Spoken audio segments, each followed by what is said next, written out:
Hello friends, चलिए आज बनाते हैं वॉलनट केक और वो भी बिना एग्स और बिना मैदे से। तो चलिए रेसिपी शुरू करते हैं। सबसे पहले ले लें एक बाउल में 1 कप दही, साथ ही डाल दें 2 छोटे चम्मच बेकिंग पाउडर और 1 छोटा चम्मच बेकिंग सोडा। दही को अच्छे से मिक्स कर लें। ध्यान रहे दही बिल्कुल फ्रेश हो, यानी उसमें बिल्कुल खटास नहीं होनी चाहिए और दही रूम टेम्परेचर पर होना चाहिए। दही को 10 मिनट के लिए छोड़ दें। जितनी देर हमारा बेकिंग सोडा एक्टिवेट हो रहा है, हम आगे की कुछ तैयारी कर लेते हैं। सबसे पहले एक ग्राइंडर जार में डाल दें आधा कप अखरोट और इन्हें पीस लें। ध्यान रहे अखरोट को हमने पल्स मोड पर पीसना है।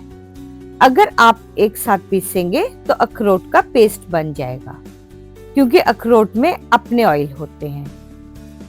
साथ ही हम एक 9 इंच के बेकिंग मोल्ड को ग्रीस कर लेंगे। मैं यहाँ सिलिकॉन मोल्ड लिया है, इसलिए मुझे इसमें बटर पेपर लगाने की जरूरत नहीं है।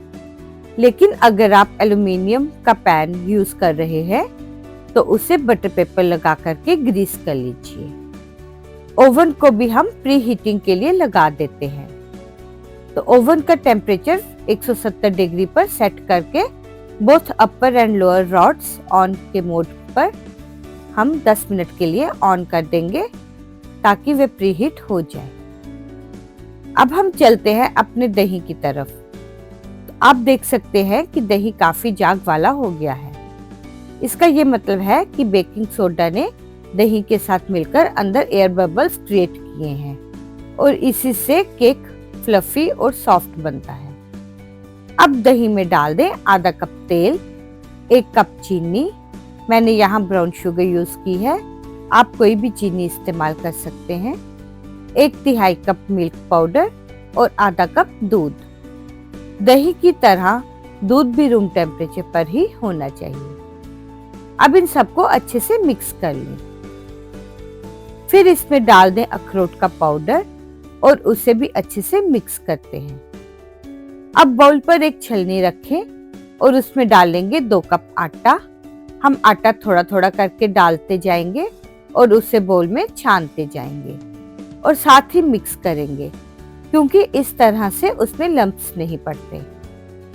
आटे का आखिरी बैच डालते वक्त मैंने इसमें डाला चुटकी भर नमक और बस उसी तरह से सारे आटे को छान लें और सारे बैटर को मिक्स कर लें।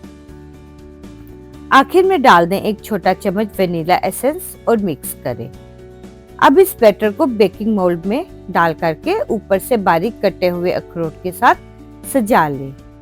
इस केक मोल्ड को हम ओवन में मिडिल रैक में रखेंगे और जो हमने सेटिंग की थी बोथ रॉड्स ऑन वाली, उसे शिफ्ट करके हम सिर्फ लोअर रॉड ऑन पर लाएंगे और शुरुआत में केक को 20 मिनट के लिए बेक करेंगे।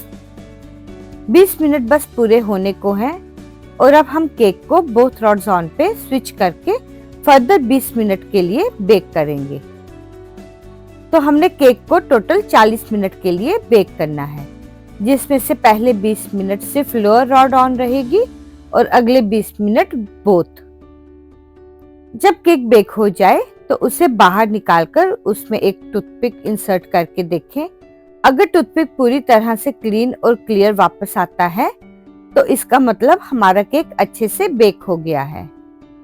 केक को 10-15 मिनट के लिए एक वायर रैक पर थोड़ा ठंडा होने दें और 15 मिनट बाद केक को मोल्ड से वापस निकाल लें और अब इसे एक वायर रैक पर पूरी तरह से ठंडा होने दें।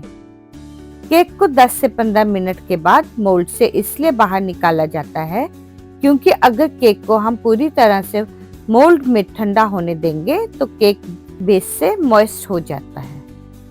तो तैयार है हमारा एगलेस वॉलनट केक, जो कि हमने बहुत ही आसान तरीके से और घर के पड़े सिंपल इंग्रेडिएंट्स के साथ बनाया है। होप आपको ये रेसिपी अच्छी लगी होगी। मुझे कमेंट सेक्शन में जरूर बताएं। Thanks for watching.